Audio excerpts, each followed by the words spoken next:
요한복음 강의 32번째 시간으로 하나님의 일을 할 수 있는 자들이라는 제목으로 말씀을 보겠습니다.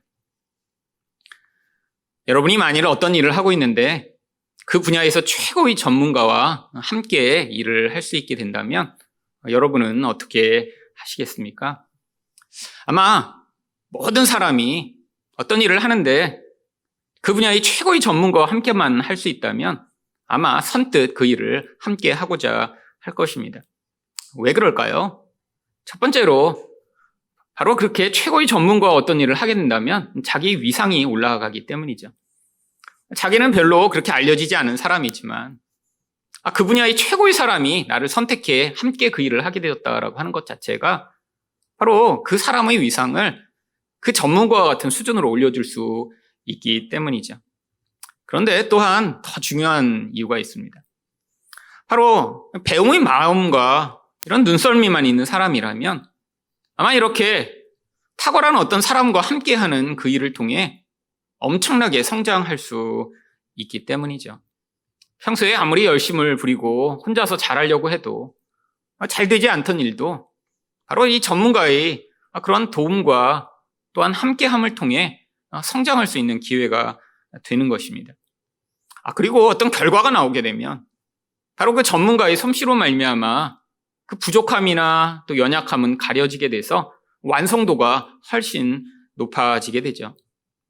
결국 이렇게 나 혼자 하는 것보다 탁월한 어떤 전문가의 손길을 빌어 어떤 일을 함께 하게 되면 영광도 얻을 수 있고 성장도 하게 되고 또한 더 완성도 높은 결과도 남기게 되기 때문에 바로 이렇게 어떤 전문가와 함께 일하는 것 큰 도움이 될 것입니다. 그런데 그게 전문가의 수준이 아니라 바로 하나님이시라면 어떨까요? 하나님은 절대선이시며 모든 것의 완전한 그런 결국을 만드실 수 있는 분이신데 이렇게 하나님의 일을 하나님과 함께 할 수 있다면 그 결과가 얼마나 좋을까요? 하나님과 이렇게 어떤 일을 함께 하게 된다면 우리는 바로 그때 경험하게 되는 것이 영광이며 또한 성장이며 또한 완벽한 결국을 얻게 될 것이죠. 그런데 성경은 모든 사람이 이렇게 하나님의 일을 할 수 있다라고 이야기하지 않습니다. 바로 오늘 본문에서도 이 하나님의 일을 할 수 있는 특별한 사람들에 대해 이야기를 하고 있죠. 그렇다면 도대체 어떤 사람이 하나님의 일을 할 수 있을까요? 첫 번째로 예수님을 바르게 찾는 자들입니다. 24절 말씀입니다.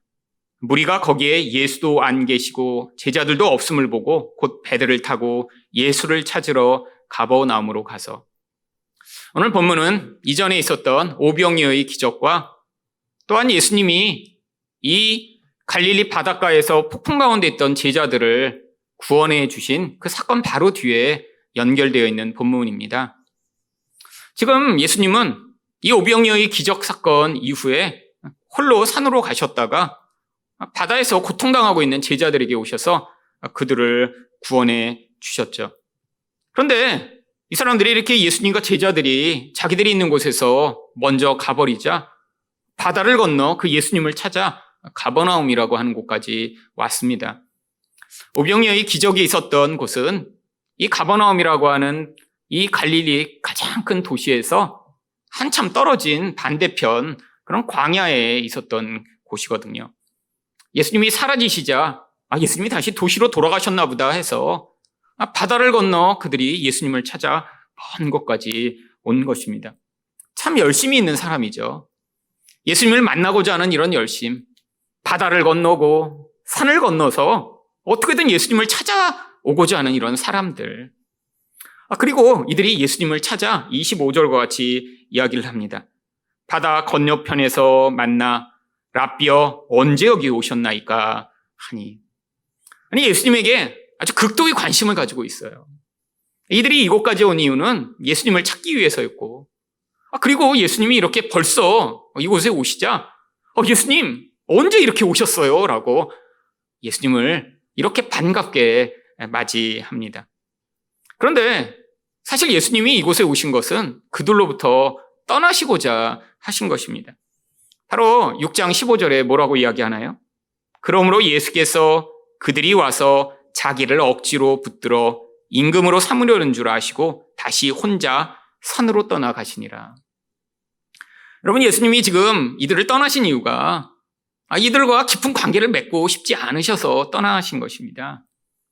지금 이들은 이들이 예수님과의 깊은 관계를 예수님이 별로 원하시지 않는다는 것을 지금 모르고 있어요.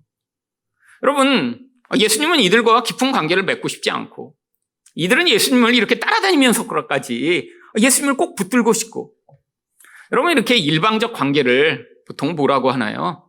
짝사랑이라고 합니다. 여러분, 짝사랑은 참 슬픈 거죠. 그렇잖아요? 어떤 한 사람만 끊임없이 누군가를 좋아하고 관심을 표명하고 나는 너가 좋다라고 계속 따라다니면서 이것저것 간섭하는데 상대방은 그 사람이 다가올 때마다 그 사람과 더 깊은 관계로 갈까 봐 말을 섞지 않고 외면하는데도 그것들을 눈치 못 챈다면요. 여러분, 지금 말하면 이런 영적 짝사랑의 상황입니다. 한두 사람이 아니라 수없이 많은 사람들이 예수님, 도대체 어디 가신 거예요? 라고 찾아다니며 지금 예수님을 열심히 찾아와서 아니, 언제 오셨어요? 라고 하고 있는데 사실은 예수님은 그들이 싫어서 떠나버리신 것이었거든요.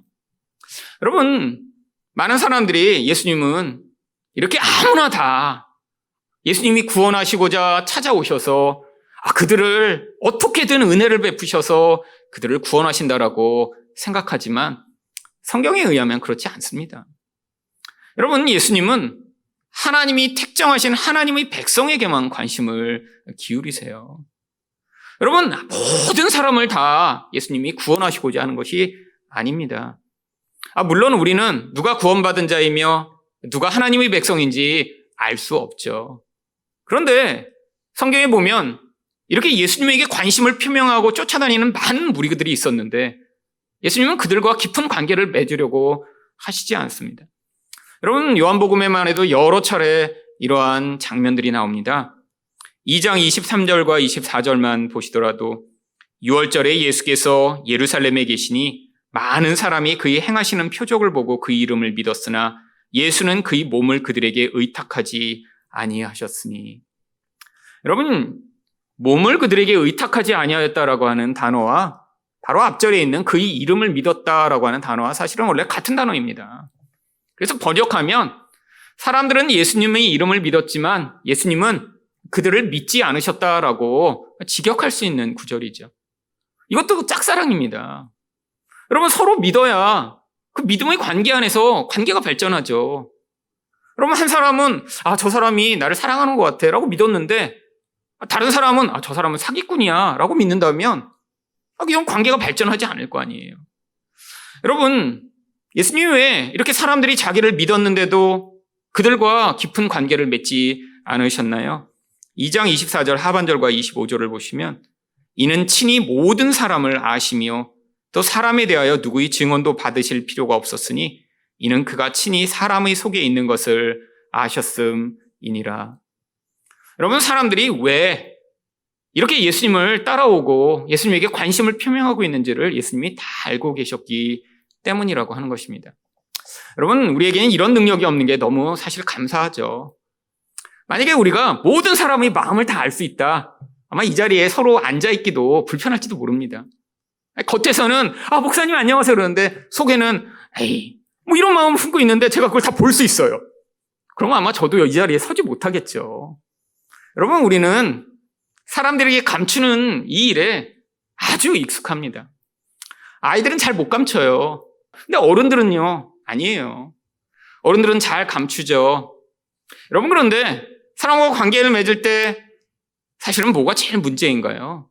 이렇게 상대방에 대해서 사실은 이런 좋고 싫고의 마음을 감추고 안 감추고가 문제가 아니라 상대방에 대해 악한 마음을 품고 사실은 상대방을 통해 내 유익을 취하고자 하는 이런 이기적인 마음을 품고 있는데 그것을 감출 때 문제가 되는 것이죠. 여러분, 사람들은 다 속아 넘어갑니다. 그래서 나중에 큰 코 다치기도 하죠. 여러분, 근데 예수님은 그런 식으로 관계를 맺으실 수 없다라는 거예요. 여러분, 예수님이 사람의 속을 봤더니 이들이 이렇게 열광하며 예수님을 믿겠다고 따라오는 진짜 이유가, 야, 저 기적이 나한테도 일어났으면 좋겠다. 그래서 나의 삶에도 변화가 나타나고 나의 문제도 해결되고 내가 정말 멋진 사람이 됐으면 좋겠다라는 그런 이기적인 목적으로 다가오고 있는 것을 다 아셨기 때문에, 그래서 예수님과 그들과 관계가 지금 형성되지 않고 있는 것이죠. 어쩌면 끝까지 이런 이기적인 목적으로 하나님을 이용하려고 할 때 그 결론을 통해 우리들은 이 사람은 선택받지 않은 사람이구나라고 알게 될 수 있는 것입니다. 여러분, 관계라는 거는 사실 순수한 기반 위에서 이루어지지 않으면 결국 그 관계는 타락하고 문제가 생기게 되어 있습니다. 모든 관계가 그렇죠. 여러분, 만약에 부모가 자식을 기르는데도 이기적인 목적으로 기르는 경우에는 이 관계가 나중에 반드시 문제가 생겨요. 여러분, 생각해 보세요. 이 아이가 나중에 공부를 잘하고 유명해져서 이 아이를 통해서 내가 나중에 사람들에게 자식을 잘 키운 부모님이군요, 이런 칭찬을 듣기 위해 아이들을 양육한다라고 생각해 보세요. 여러분, 이런 이기적인 목적이 강하면 강할수록 그 아이가 그 부모의 욕망을 충족시켜주지 못하면 분노가 점점 커지게 되어 있습니다. 여러분, 10여 년 전에 굉장히 충격적인 사건이 한국에 있었죠. 어떤 고등학생 아이가 자기 엄마를 죽인 뒤에 방에다 그 엄마를 이불에다가 뉘어놓고 냄새가 나기 시작하니까 문을 다 본드로 발라갖고 몇 개월 동안 그 시체와 동거하였던 그런 사건이 있습니다. 그런데 여러분, 정말 폐륜적인 범죄죠. 아들이 엄마를 죽여 시체와 이렇게 산다니요. 그런데 나중에 그 내용을 알고 나서 많은 사람들이 그 아이를 탄원해달라고 탄원서를 제출했습니다. 왜 그런 줄 아세요? 이 엄마가 너무 이 아이를 집착해서 이 아이를 서울대 보내고 유명한 사람 만들고자 했는데, 이 아이가 그 엄마의 기대에 자꾸 미치지 못하자 아이를 폭행하기 시작한 거예요. 문제 하나 틀릴 때마다 골프채로 10대씩 때리고, 아이가 점점 고등학교에 가서 엄마가 원하는 성적을 제출하지 못하자 이제는 성적표를 위조하기 시작했어요. 근데 이게 한두 번이죠. 나중에 엄마의 폭행은 점점 심해지고 아이는 성적표를 한 번, 두 번, 세 번 위조하다 들킬 때가 되니까 결국엔 엄마를 살해한 것입니다. 여러분, 이게 욕망으로 누군가를 대할 때 나타나는 결과예요. 많은 사람들이 사랑한다라고 결혼을 하고, 내 자식을 잘 되게 하겠다고 양육하며, 심지어는 다른 사람에게까지 사랑을 베푼다라고 하는데, 이런 잘못된 욕구를 기반으로 누군가 관계를 맺기 시작하면 결국 누군가가 내 욕구를 만족시켜주지 못할 때 안에서는 점점 분노가 치밀어 오르고 결국 이게 관계를 깨트리는 중요한 원인이 되죠. 여러분, 많은 사람들이 결혼을 합니다. 특히 지난주부터 이제 다음 주까지 결혼 시즌이 이제 이렇게 결혼을 많이 합니다. 그래서 제가 어제도 그렇지만 다음 주도 결혼식 있고 그 다음 주도 결혼식 있고 결혼식이 굉장히 많아요. 근데 결혼할 때 보면 대부분 다 어떤 목적으로 결혼하나요? 이 사람을 내가 괴롭혀야지, 이렇게 해서 결혼한 사람은 한 명도 못 봤습니다. 여러분, 결혼할 때 다 이 결혼을 통해 나는 행복하고 싶어, 그리고 이 사람을 더 사랑하고 싶어. 여러분, 결혼식 날에는 모든 신랑 신부의 얼굴에 다 드러나요. 이 결혼이 너무 기대된다, 이 결혼으로 이 사람을 더 사랑하고 더 행복하게 해주고 싶다.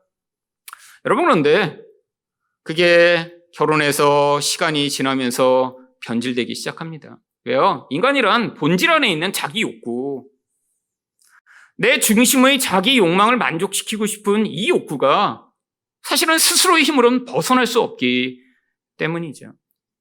여러분, 인간은 이 자리에서 계속해서 하나님과도 다른 사람과도 관계를 맺기 때문에 인간의 관계도 그렇고 하나님과의 관계도 발전하지 않고 오히려 피곤하고 힘들다라고 생각하는 경우들이 많이 있는 것입니다. 여러분, 그래서 예수님이 이들에게 솔직하게 지금 얘기를 해주세요. 뭐라고요? 26절입니다. 예수께서 대답하여 이르시되 내가 진실로 진실로 너희에게 이르노니 너희가 나를 찾는 것은 표적을 본 까닭이 아니요 떡을 먹고 배부른 까닭이로다. 여러분, 표적을 보고 도대체 뭘 이들이 알았어야 하나요? 바로 예수님이 구약이 약속하던 메시아로 이 땅에 오셨음을 그들이 깨닫다 예수님을 찾기를 그들과 기대하셨던 거죠. 근데 사람들은 예수님을 왜 찾았어요? 떡을 먹고 배불러서요. 내 육적 욕망을 만족시켜주는 분이니까 더 많이, 더 좋은 것으로 나의 배를 불려줘라는 그 욕망에 충족해서 예수님을 지금 따라다니고 있다라고 예수님이 말씀해 주신 거예요. 여러분, 많은 사람들이 지금도 예수님을 그렇게 믿는 사람들이 있습니다. 여러분, 예수님을 믿으면 부자 되고 병 낫고 자녀가 성공한다라고 이렇게 해서 예수 믿은 사람 사실 많이 있죠. 물론 처음 예수 믿을 때 이렇게 시작할 수 있습니다. 왜? 인간은 약하니까 하나님이라는 어떤 분이 도움을 받아 나의 문제를 해결하고 그래서 조금 더 나아지고 싶다라는 이것 자체 시작점으로는 괜찮습니다. 저희 가정도 그렇게 예수를 믿었고 또 많은 사람들이 한국에서 예수를 믿은 가정 가운데 처음부터 하나님과의 온전한 관계를 위해 예수 믿는 사람은 어디 있나요? 다 뭔가 이익이 생길 것 같고 뭔가 좋은 일이 있을 것 같아서 교회에 다니기 시작했죠.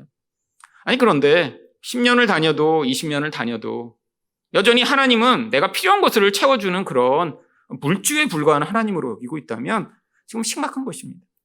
많은 사람들이 이 물질주의에 점점점 노예가 돼서 살아갑니다. 여러분, 몇십 년 전만 해도 이렇게까지 돈이 모든 사람들의 열망이며 모든 사람들의 소망이 아니었어요. 여러분, 그런데 요즘은 중학생들도 꿈이 뭐냐 그러면 건물주가 꿈이래요. 여러분, 정말 이상한 세상입니다. 어떻게 중학생의 꿈이 건물주가 될 수 있죠? 옛날에는 이루지 못하더라도 그냥 대통령이라고 하는 게 차라리 낫지 않나요? 여러분, 그게 훨씬 더 낫습니다. 대통령이요. 건물주가 뭐예요? 건물주가. 여러분, 건물주라고 답하는 아이들의 그 마음 안에는 내가 이렇게 부자가 돼서 일하지도 않고 풍족하게 내가 원하는 그런 삶을 살겠다라고 하는 이 물질주의가 만들어낸 그 무서운 영향력에 이제는 아이들까지 다 영향을 받는 그런 시대가 되어버렸죠. 여러분, 근데 건물주가 되면 정말 행복하고 문제가 없나요? 여러분, 인간의 영혼은 물질로 채워줄 수 있는 영혼이 아닙니다.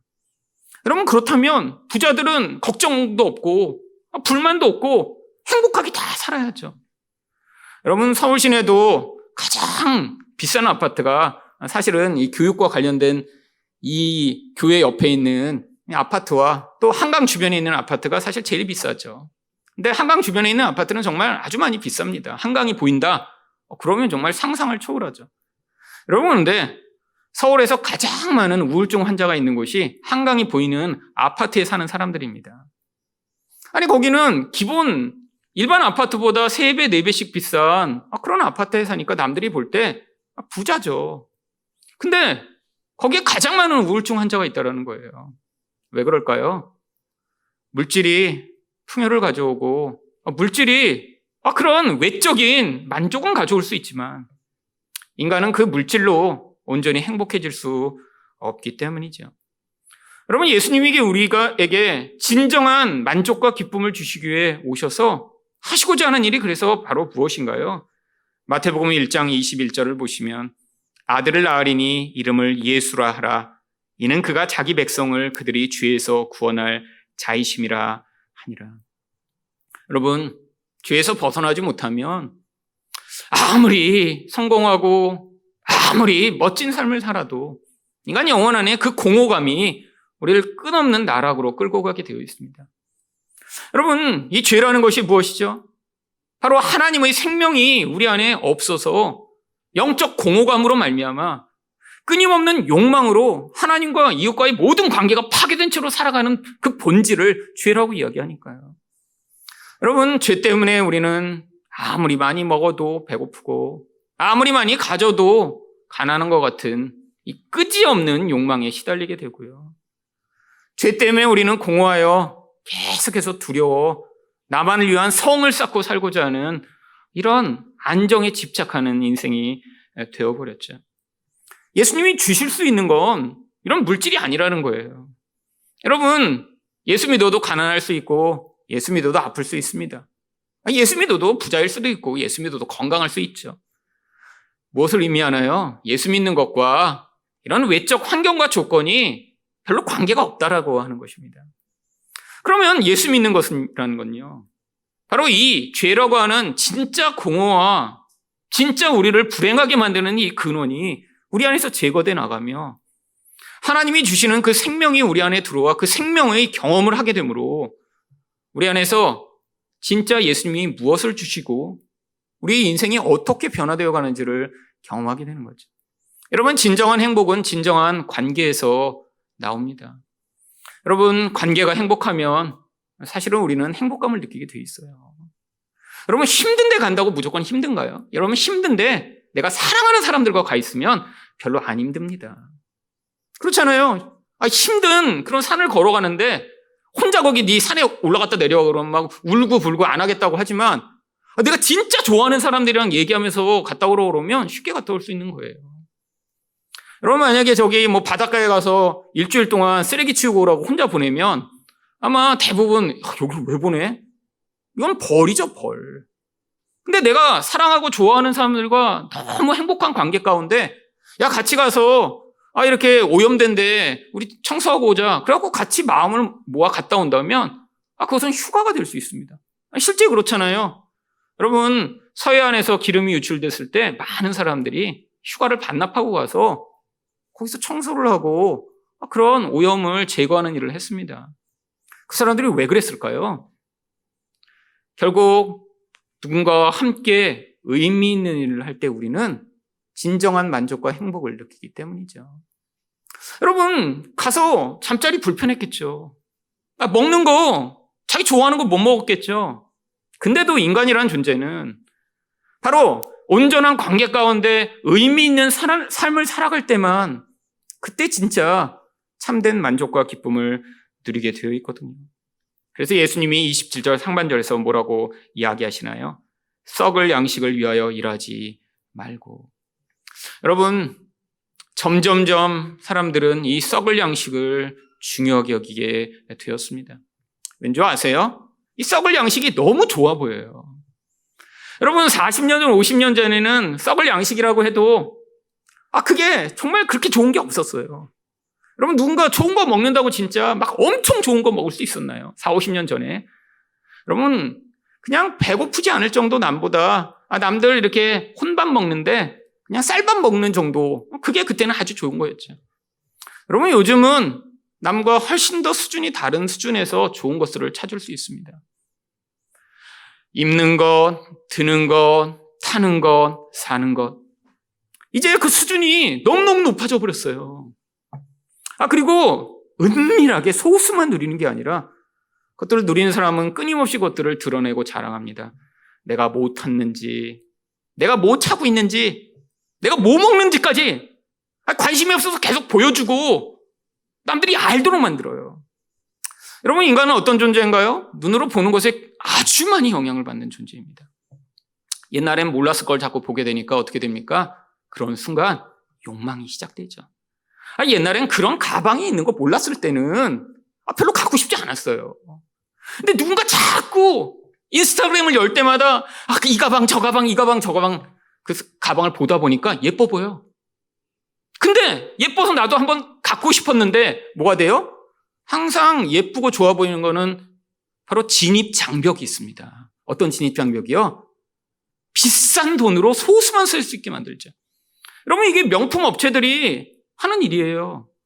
작년에 샤넬이 가격을 4번을 올렸대요. 4번을. 똑같은 제품을. 왜 올리는 줄 아세요? 점점 진입 장벽을 높이는 거예요. 그게 명품의 가치입니다. 실제 만드는 데는 그렇게 비싼 돈이 들지 않겠죠. 근데 아무나 갖지 못하도록 만들어 그것들을 가진 사람들이 스스로 자랑스럽고 괜찮은 것을 얻는다라고 하는 그런 기분을 갖도록 만들기 위해서는 특별성을 부여해야 하거든요. 그래서 자꾸 비싸게 만드는 거예요, 점점. 여러분, 그런데 그것에 누가 유혹되나요? 모두가 유혹됩니다. 여러분, 저는 가방에 관심은 없어요. 그렇잖아요. 제가 무슨 가방에 관심이 있을까요? 근데 그렇다고 저는 모든 것에 관심이 없는 건 또 아닙니다. 모두가 그래요. 다 자기 나름대로의 영역에서 관심 있는 영역에 다 눈이 열리고 보이며 점점 더 좋은 것을 누리고 갖고 싶은 열망이 우리 안에 점점 커지죠. 여러분, 이게 바로 썩을 양식이 점점 좋아 보이는 것처럼 우리에게 지금 유혹하는 시대가 돼버린 거예요. 왜? 이게 너무 당연하고 또 그럴 만한 사람들이 점점 늘어나며 이게 바로 이 세상이 물질적 기반 위에 이 세상을 점점 허상 위에 구축하여 영적 관심을 잃어버리도록 만드는 그런 시대인 것이죠. 여러분, 이런 물질적 가치가 커지는 곳에서는 반대급부적으로 어떤 결과가 나타나나요? 영적 갈망과 관심이 점점 줄어들게 됩니다. 그게 지금 이 한국의 현실이에요. 여러분, 60년대, 70년대 사람들은 다양한 영적 관심들을 표명하고 살았습니다. 그게 단순한 가난 때문이 아니었어요. 여러분, 어디선가 말씀 부흥회한다고 그러면 정말 많은 사람들이 몰려들어서 새벽이건 밤이건 말씀 사경에 참여하며 그 말씀으로 조금이라도 은혜 받고자 애를 썼습니다. 여러분, 사람들의 이런 영적 관심, 그 가운데 많은 사람들이 은혜도 받고 하나님도 만나고, 그리고 온전하진 않지만 말씀에 대한 사모함으로 아주머니들은 주중에 모여 성경 읽기, 성경 쓰기, 매일 성경 공부 열심히 사셨어요. 여러분, 저희 어머니도 제가 옛날에 기억하면 집에 거의 없으셨어요. 맨날 교회 가신대. 뭘 맨날 끼고 가세요. 보면 무슨 세트, 어쩌고, 무슨 연구, 맨날 무슨 세미나 뭐가 있어요. 구역 예배 있고, 구역장 공부 있고, 무슨 성경 공부 있고, 성경 쓰기 집에서 맨날 따로 하시고, 매일매일 영적 관심으로 사셨어요. 여러분, 요즘 아마 이렇게 사는 분은 이제 거의 없을 거예요. 여러분의 삶의 기반이 이제 뭐가 됐나요? 유튜브 없으면 이제 못 사는 분들 많이 계시죠? 매일매일 유튜브와 넷플릭스가 친구가 돼. 여러분의 영혼의 그 공허함을 쾌락과 짜릿한 만족으로 채우고자 하는 이 시대. 그 결과가 바로 지금의 20대는 80%가 영적인 관심이 아예 없어요. 그냥 기독교나 불교나 뭔가 타락하고 문제가 생겨서 난 더 이상 종교를 갖지 않겠다가 아니라 그냥 지금 현재 한국의 20대는 80%가 나는 이런 종교에 아무런 관심이 없는데 그냥 별로 재미없어 보이고 그냥 별로 내가 관심을 들 대상이 아니다라고 그냥 이야기하는 시대가 되어버린 거죠. 이게 바로 물질주의의 영향력입니다. 근데 그들의 관심이 뭐예요? 그렇다고 삶에 모든 관심이 없나요? 아니에요. 자기들이 관심 있는 엄청나게 많은 것들이 있습니다. 여러분, 근데 그 모든 것들이 다 대부분 더 좋은 그런 물질적 풍요를 약속하는 것이죠. 여러분, 그런데 그런 물질적 풍요가 사람들에게 영적 파괴와 영적 공허를 더 많이 갖고 옵니다. 여러분, 인간은 이 물질이라는 것이, 이 육신이라는 것이 한계 효용의 법칙에 결국 도달하게 되어 있어요. 뭔가 좋은 거를 아무리 가져도 결국 그게 그 만족이 이전처럼 풍요하거나 기쁘거나 지속되지 않습니다. 여러분, 뷔페만 가봐도 아시잖아요. 여러분, 배고플 때 뷔페 가서 언제 어떤 뷔페가 제일 맛있나요? 첫 접시가 제일 맛있습니다. 기대감도 커요. 이건 어떤 맛일까? 이건 어떤 맛일까? 여러분, 근데 두 번째 접시 갖고 오면 이게 그렇게 맛있진 않네. 그 다음에 세 번째 접시 갖고 오면 괜히 갖고 왔나? 근데 또 네 번째 접시쯤 되면 이제 어떻게 돼요? 남는 게 생깁니다. 남는 게. 맛있을 거 갖고 와서 갖고 왔는데 첫 번째는 맛있게 먹었어요. 또 먹어야지. 네 번째 접시 때 이제 맛있었던 거면 다시 갖고 왔는데 나중에 보면 남겨요. 똑같은 뷔페인데 왜 이렇게 된 거죠? 여러분, 배불러지면 만족도가 점점 줄어들게 돼 있죠. 여러분, 이게 인간입니다. 하나님이 우리를 물질로 풍요로하게 해서 우리를 기쁘게 하시고자 한다면 끝이 없어요. 그리고 그게 기쁨이 되고 만족이 되는 게 아니라 점점 불평과 원망이 쌓이게 됩니다. 이게 이스라엘 백성들의 모습이죠. 하나님이 광야로 이스라엘 백성들을 불러내셨어요. 엄청난 권능을 보이시며 우리 하나님이 누구신지를 보여주셔서 심지어 이 장자들만 죽이시며 그들을 구원하여 주셨고 홍해를 가르셔서 그들을 구원하여 주셨어요. 그들에게 매일처럼 만나로 먹이셨어요. 여러분, 지금으로 얘기하면 완전 식품이죠. 완전 식품. 하늘에서 매일매일 완전 식품이 내려와. 모든 영양소가 충족하며 맛도 있고 다양하게 요리해도 되고 얼마나 좋아요. 그런데 여러분, 그랬더니 백성들이 만족했나요? 이 만나를 성경이 뭐라고 부르냐면 천사들의 음식이라고 부릅니다. 이런 심적 존재만 원래 먹어야 되는 거예요. 근데 육체를 가진 인간에게 하나님이 주셨는데 사람들이 이거를 만나라고 부른 데서부터 벌써 기분이 나쁜 거예요. 하늘에 차라리 스테이크가 내려왔으면 오, 스테이크 이렇게 했을 텐데, 여러분, 만나의 이름이 뜻이 뭔지 아시나요? 이게 뭐야? 이거예요. 이게 뭐야? 이게 뭐야? 이거 먹으라고? 이게 뭐야? 그래서 그 이름이 그냥 만나가 된 거예요. 이게 뭐야? 여러분, 그러더니 어떻게 돼요? 먹고 배불렀는데 하나님 왜 고기 안 줘요? 원망과 불평을 쏟아내기 시작하죠. 고기 주셨더니 심지어는 고기만 주시면 어떻게 해요?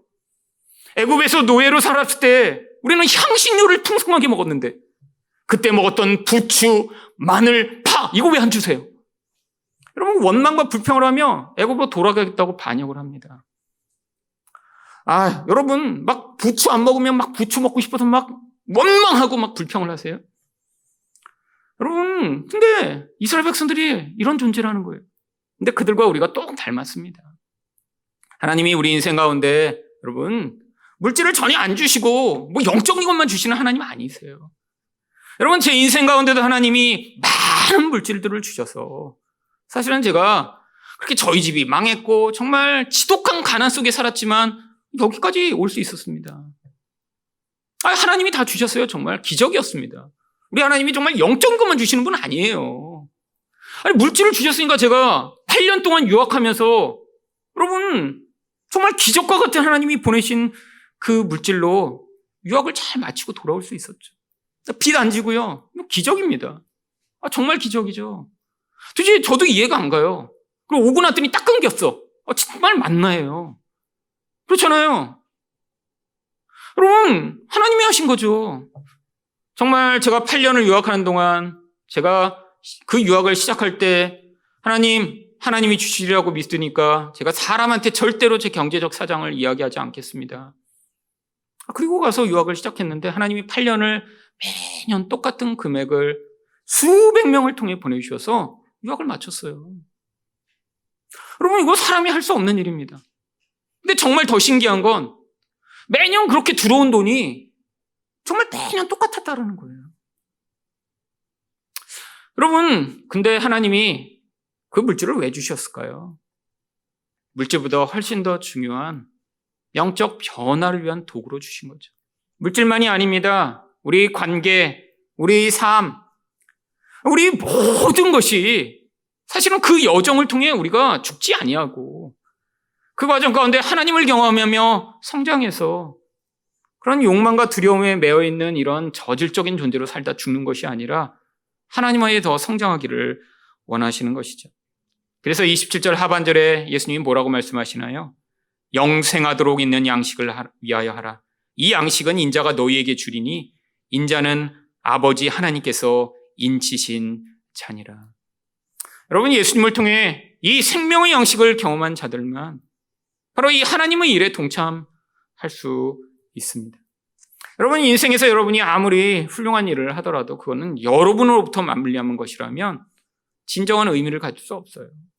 여러분, 우리가 인생에서 의미 있다라고 하는 것들은 항상 온전한 가치와 온전한 권위를 가진 분으로부터 나와야 그게 의미가 있는 것입니다. 내가 이건 좋은 거야라고 한 것이 어떻게 가치와 의미를 가질 수 있을까요? 여러분, 결국 우리 안에서 예수님을 바르게 찾아야 정말 예수 그리스도가 누구신지 보여주시는 하나님의 말씀을 따라 그 예수님을 여러분이 온전히 믿을 때 그때 우리는 바로 이 하나님의 일에 동참할 자리로 부름을 받을 수 있습니다. 두 번째로 누가 하나님의 일을 할 수 있나요? 예수님을 믿는 자들입니다. 28절에서 사람들이 그때 예수님께 이렇게 묻습니다. 그들이 묻되 우리가 어떻게 하여야 하나님의 일을 하오리까? 하나님의 일을 이들도 지금 관심은 기울이고 있는 거예요. 그랬더니 예수님이 뭐라고 말씀하셨나요? 29절입니다. 예수께서 대답하여 이르시되 하나님께서 보내신 일을 믿는 것이 하나님의 일이니라 하시니. 여러분, 어떻게 하나님이 일을 하냐라고 물어봤는데 예수님을 믿는 게 하나님의 일이래요. 그러니까 동문서답 아닌가요? 여러분, 우리가 볼 때 동문서답입니다. 근데 이게 바로 성경의 진리예요. 여러분, 하나님의 일이라는 게 뭔가요? 공부 잘하고 축구 잘해서 골을 많이 넣고 멋진 건물을 세우고 이게 하나님의 일인가요? 아닙니다. 그건 사람이 노력하고 애써서 그런 훈련을 하고 또 재능을 가진 사람들은 그런 일을 잘할 수 있죠. 그렇잖아요. 하나님 백성만 그런 공부를 잘하나요? 아니, 하나님의 그런 지혜를 가진 사람만 돈을 버나요? 아니에요. 세상 사람이 돈을 더 잘 벌고 공부도 더 잘합니다. 여러분, 하나님이 일이라는 게 뭔가 세상에서 그렇게 남들이 볼 때 야, 멋지다, 잘한다 라고 하는 일이 아니에요. 하나님의 일은 늘 사람을 살리고 어두움에 빛을 갖춰오며 상처 입은 자들을 치료하고 생명 없는 자들에게 생명을 주는 일이 하나님의 일이죠. 여러분, 근데 이건 사람이 할 수 없는 일입니다. 여러분이 아무리 애를 써도 영혼이 공허한 자를 어떻게 여러분이 채워줄 수 있겠어요?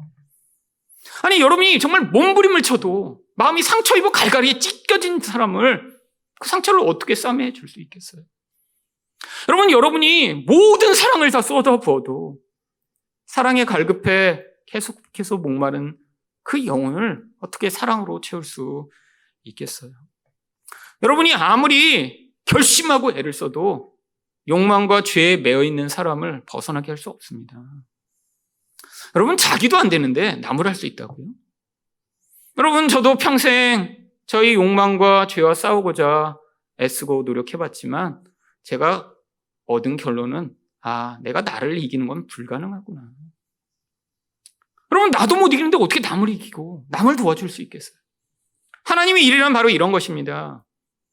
정말로 하나님의 일이 되기 위해서는 그래서 사람이 사실은 어떤 노력하고 애쓰는 걸로 누군가가 변화되고 회복되는 게 아니라 하나님이 개입해 오셔야죠. 그래서 믿음이 필요한 것입니다. 여러분, 믿음이란 건 무엇이죠? 전적 의존이죠. 내가 할 수 없다라는 것을 인정한 자리에서만 믿음이 생기는 거예요. 여러분, 우리 안에서 내가 무엇인가 해서 누군가를 도우려고 하는 것이 아니라 바로 우리 하나님이 보내신 예수 그리스도를 통해 하나님이 어떤 사람의 인생 가운데 개입해 오셔서 그의 죄를 벗어나게 하시며 죽은 자에게 생명을 주시고 상처를 치료하시고 온전케 하시고 은혜를 베푸실 그런 도구가 될 때 여러분, 그때 거기에서 변화가 일어나며 하나님의 일을 보게 되는 것이죠. 여러분, 지금 여러분이 하나님의 일을 하고 있다면 그래서 여러분 주변 사람들과의 관계 안에서 변화가 나타나시기 시작해야 합니다. 여러분이 교회를 오래 다니고 있는데 여러분 주변에 있는 사람과 관계는 계속해서 불편하고 미운 사람은 10년 전에는 10명이었는데 지금 20명으로 늘어나고 있다면 지금 하나님의 일이 아니라 그냥 인간이 자연스럽게 만들어내는 내 욕망에 부합한 자들만을 인정하고 사랑하는 그런 결과로 여러분이 살고 있는 것이죠. 여러분, 우리 안에 예수를 온전히 믿는 일이 필요합니다. 여러분, 그게 한 개인과 한 그냥 가정을 넘어 이제 교회 안에서 경험될 때 그게 정말로 인간은 경험하지 못하는 놀라운 그 하나님의 영광과 놀라운 성장과 하나님이 계획하신 그 완성의 놀라운 은혜를 우리가 함께 맛보게 되는 것이죠. 여러분, 저는 이 하늘사랑교회를 지난 7년 목회하면서 정말 그런 하나님의 일이 제게 얼마나 큰 기쁨이며 얼마나 큰 은혜인가, 정말 거기서 경험되는 놀라운 하나님의 영광이 얼마나 아름다운가를 여러 번 경험했습니다. 여러분, 어제 설교를 준비하면서 참 지난 하늘사랑교회의 참 그러한 놀라운 하나님의 일들을 경험한 경우들을 돌아보니까 정말 여러 경우가 있더라고요. 혼자였으면 절대 경험하지 못했어요. 정말, 그리고 내가 나의 능력과 노력과 열심으로는 절대 할 수 없는 그런 여러 번의 일들이 떠오르더군요. 여러분, 바로 몇 년 전에도 우리 교회에서 크리스마스 헌금을 화순에 있는 그냥 작은 시골 교회에 보내서 그 교회에 자동차를 사드리는 일이 있습니다. 근데 그게 저희 이렇게 헌금해서 단순히 보내서 차를 사드린 그런 일이 아니었어요. 여러분, 사실 그때가 저희가 이전하기 바로 전해라. 사실 저 안에도 고민이 많았습니다. 이제 이전해야 되는데 돈을 모아야 이전을 하는데 이렇게 자꾸 절기연금한다고 외부로 돈을 보내도 되나? 근데 또 몇몇 분들이 자꾸 그렇게 얘기하시거든요.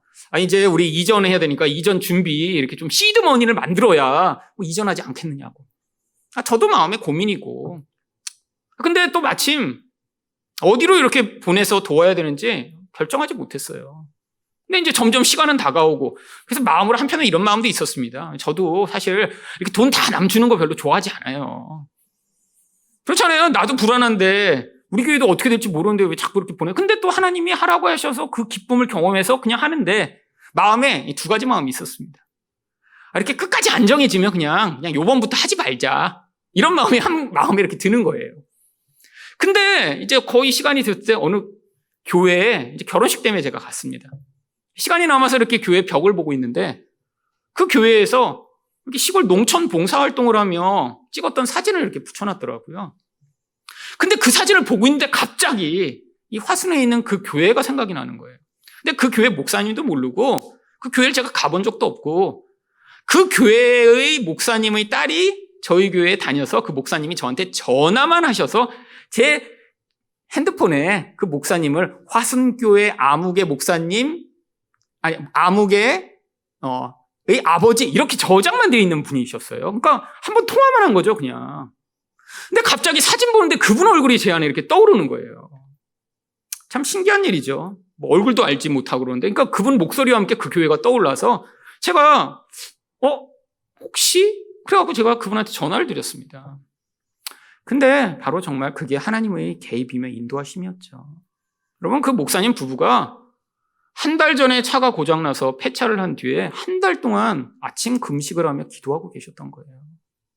왜냐하면 그 교회가 장애인 5명, 80 넘은 할머니 5명이 다니는 그런 교회인데 자동차가 없이는 예배를 못 드리는 그런 상황이었기 때문에 하나님 차 주세요라고 한 달 동안 기도하셨대요. 근데 한 달을 그렇게 기도했는데 아무런 어떤 변화가 없자 낙심하신 거예요. 근데 이분들이 더 크게 낙심하신 이유가 거기 있는 그 원리라고 하는 이제 원리 일리인가 그런 마을인데 원리 2리에 바로 옆 동네에 자기랑 거의 비슷한 때에 이제 목사님이 부임을 하셔서 같이 사역을 했는데 근데 이 교회는 원래 좀 큰 교회였어요. 그리고 똑같이 7년인가 10년을 사역하셨는데 이 옆에 마을 목사님은 이제 사역하신 지 10년 됐다고 그 교회에서 성지순례를 이렇게 보내주셨대요. 근데 이분들은 똑같이 사역하고 나서 차가 폐차돼서 이제 교회를 문 닫아야 될 상황이 되니까 너무너무 낙심이 크셨던 거예요. 어디까지 그 낙심이 되냐면 이제 교회를 그만 닫으라는 하나님의 뜻인가?까지 되신 거예요. 근데 제가 전화를 드린 겁니다. 여러분, 그래서 이분들이 차를 알아보시다가 차를 결국 구입을 하셨고 그때 저희가 1,700만 원이 넘는 돈을 헌금을 했죠. 그때 자동차가 1,500만 원짜리를 사셔서요. 그 자동차의 보험금과 그리고 새로 수리하는 것까지 1,600만 원 들고 100 몇십만 원 남은 돈으로는 종탄 무너진 것까지 수리했습니다. 여러분, 이게 단순히 어느 교회에 차 없는데 차 사드린 이야기 같지만 그렇지 않았어요. 여러분, 그 다음 봄에 두 부부가 차를 몰고 저를 찾아오셨습니다. 그 사모님이 그때 그런 얘기 하시더라고요. 이렇게 시골에 들어가 아무도 없는데 이렇게 10년이나 목회하면서 너무너무 힘들다가 거의 이제 포기할 뻔했는데 하나님이 우리들을 여전히 사랑하시고 여기에서 계속 사역하라고 하시는 그 음성을 이 자동차를 통해 듣고 자기네들이 다시 헌신하여 섬기기로 했노라고. 여러분, 저는 이게 하나님의 일이라고 생각합니다. 여러분, 사람은 할 수 없는 일이죠. 사람의 마음이 회복되는 일이요. 낙심했던 사람이 다시 한번 소망을 갖게 되는 일이요. 사람을 섬기고 사랑하는 일에 지치고 힘들다가 하나님이 놀랍게 개입하셔서 그 안에서 다시 한번 끝이지 않고 인내로 계속해서 섬길 수 있는 힘을 얻게 되는 일이에요. 여러분, 이 교회를 통해 여러 차례 하나님이 그런 일들을 행하셨습니다. 여러분, 우리가 어떻게 해야 될까요?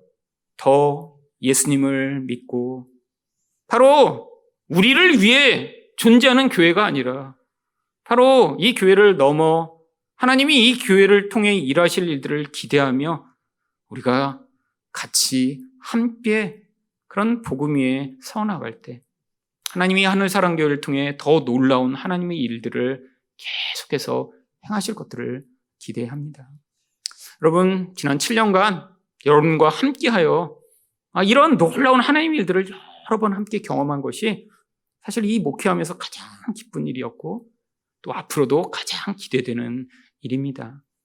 예수님을 온전히 믿는 하늘사랑교회의 성도 여러분들이 되셔서 우리가 함께 더 풍성하게 하나님의 일들을 경험하게 되기를 예수 이름으로 축원드립니다.